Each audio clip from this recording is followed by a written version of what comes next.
Morning. Good morning. Okay, that's it. What do I bring? 3 zeros. Very simple. You still remember the 3 zeros, don't you? 0 poverty, 0 unemployment, and 0 net carbon emission. So these are the 3 zeros. That's what I have defined for myself. That's the world that I would like to be involved with and make it happen. It's my choice, defining it, and act for it, work for it, so that you can make it happen. And probably you will have your zeros too, whichever way you define, but you have to define something. This is the kind of world that I want. This is your choice. You don't have to consult to make a decision. Of course you need advice, you need consultation, but decision is yours. Create that world that you want. Well, defining something is imagination, you can do it. It's a very exciting experience, but at the same time, it's easier part of the whole job. Then you have to make it work, make it happen. How do you make it happen? How do you make 0 poverty make it happen? How do you make 0 unemployment make it happen? How do you make the 0 net carbon emission make it happen? And I mentioned something that we are struggling against a very powerful wave of wealth concentration. When all the wealth is sucked in one direction, and then you want to create a world with 0 poverty and etc., that makes it extra difficult how to make it happen. You must have heard many times our goal is something globally, we say that repeatedly, that nobody to be left behind. That's a great goal, nobody to be left behind. And we all believe in it. And I try to point out the system that we built around us and we participate in every day, it is a system which is designed to leave people behind. And that's what the wealth concentration is all about, keeping people behind. So we are struggling against a big machine which is designed to leave people behind, and we are saying we want to do something not to leave anybody behind. That's a big mismatch. So you have to work on the system, on the machine itself. So that machine has to change its habit of leaving people behind and sucking up all the wealth to the top. How do you do that? So that's what I was trying to see and struggling with it. And I came up with some things, one after another. When you look at things at a very close range, it's not as difficult as you think when you read about it, when you hear about it. Oh, it's so difficult. But you come close to it, it looks like fairly easy. It's not as difficult. After all, we are dealing with human beings. It's not something, they don't have any skill, they don't have any energy to participate in your effort. So that's what I was trying to see if I can make little efforts and do that. And I got excited. Yes, it works.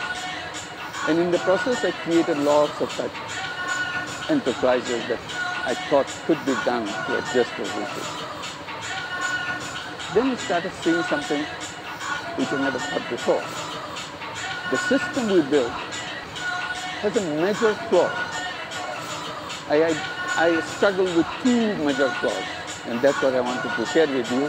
Probably you may look into it yourself. One flaw is in the whole system, which we call the capitalist system.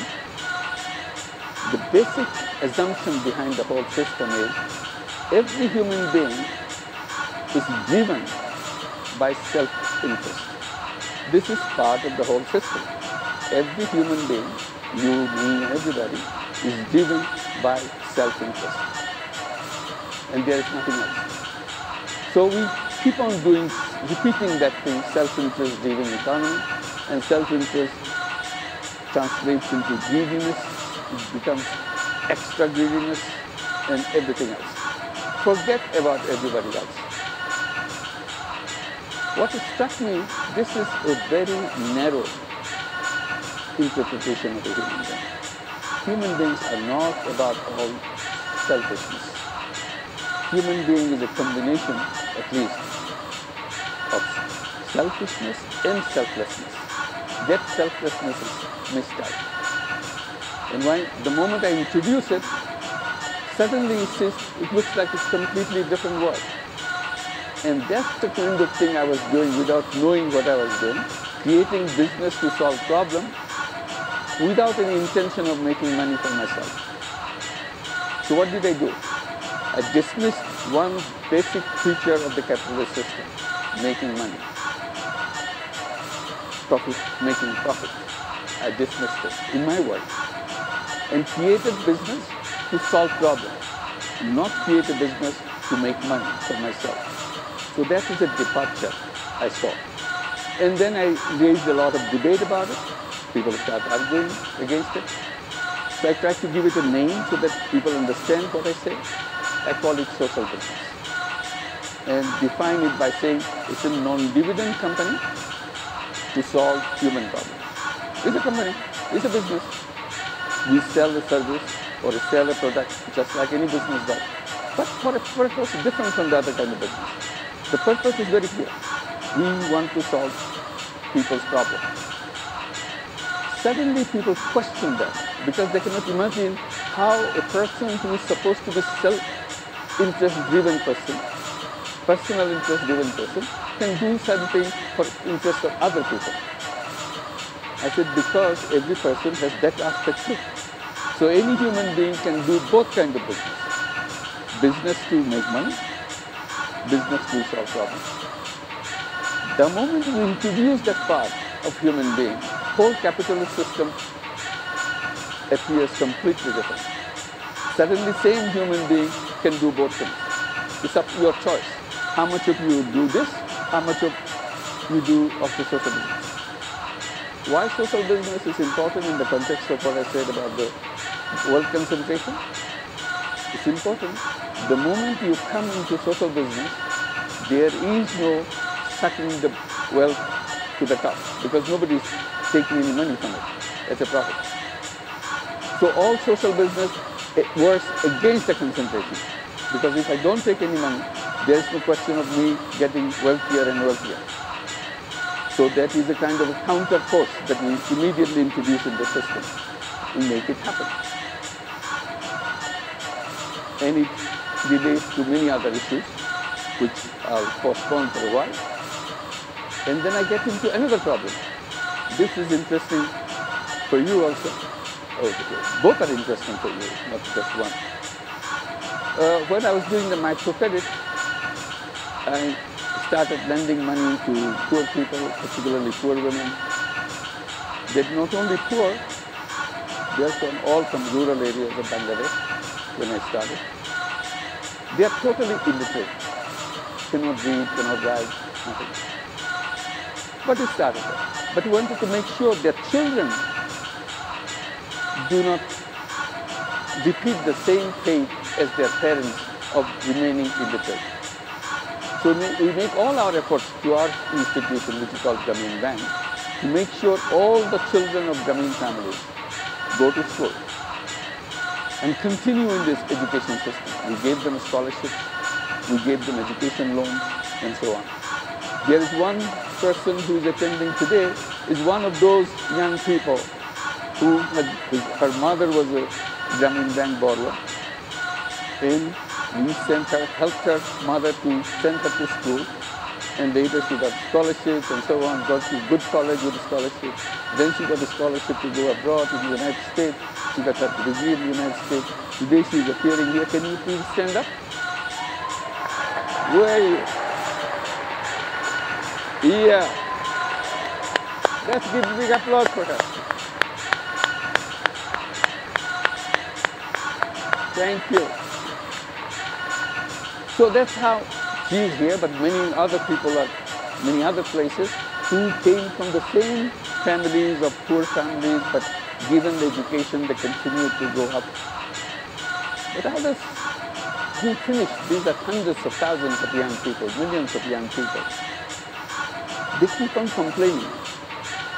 What is the use of having education? There's no job. And it kind of hit my heart. That is, what is the meaning of education? There is no job. I thought for a while, and I started responding to that. I said, why do you look for job? Why are you looking for job? They got very puzzled. Everybody looks for jobs. What's wrong with it? They didn't say that. Then I said, forget about job. Job is absolutely wrong idea. This should have ended long before in the previous century. But somehow still that wrong idea has continued to come to Bangladesh and got you worried about it. The real thing should be you tell yourself again and again that I'm not a job seeker, I'm a job creator. And act like a job creator, think like a job creator. So that you can feel big, you can feel strong. If you're looking for a job, you feel small because you are at the mercy of other people. You are an entrepreneur, that's what you are. Then he started telling them, look, your mother, 20 years back, 30 years back, she had the courage to go to the bank to say that I want to join your program. I want to borrow money from you. And she made that decision and took a loan after a long debate and the hesitation, should I or shouldn't I. She took the loan, $20, $40. And with that money, she didn't start applying for jobs. She started a business, very tiny little business. And that was her beginning. And year after year, she took more loans, paid up one loan, bought another loan. And she grew, and along the way, you are born.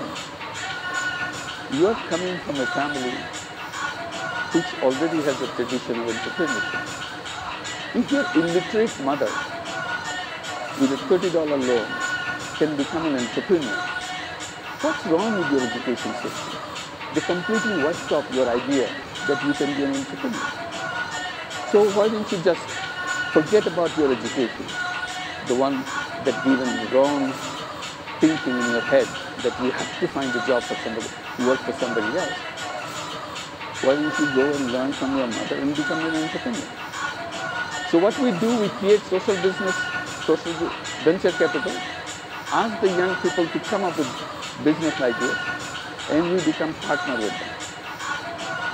So today, thousands and thousands of all these young people come with business ideas, and we keep on investing in their businesses and make them become entrepreneurs so that they forget about seeking a job.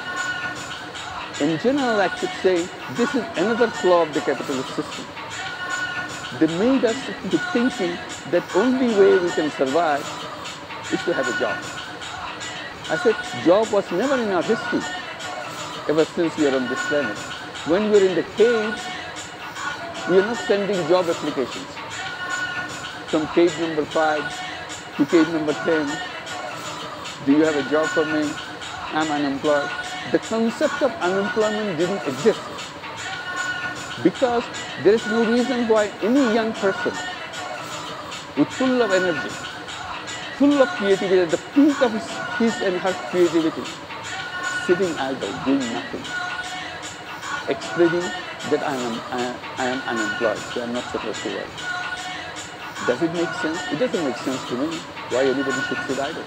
As if somebody has put a spell on this person, almost like a Harry Potter story, put a spell. There is the only place that the spell comes from is our idea, is our concept that I am supposed to be sitting idle because nobody is giving me a job. Why don't you go and do something?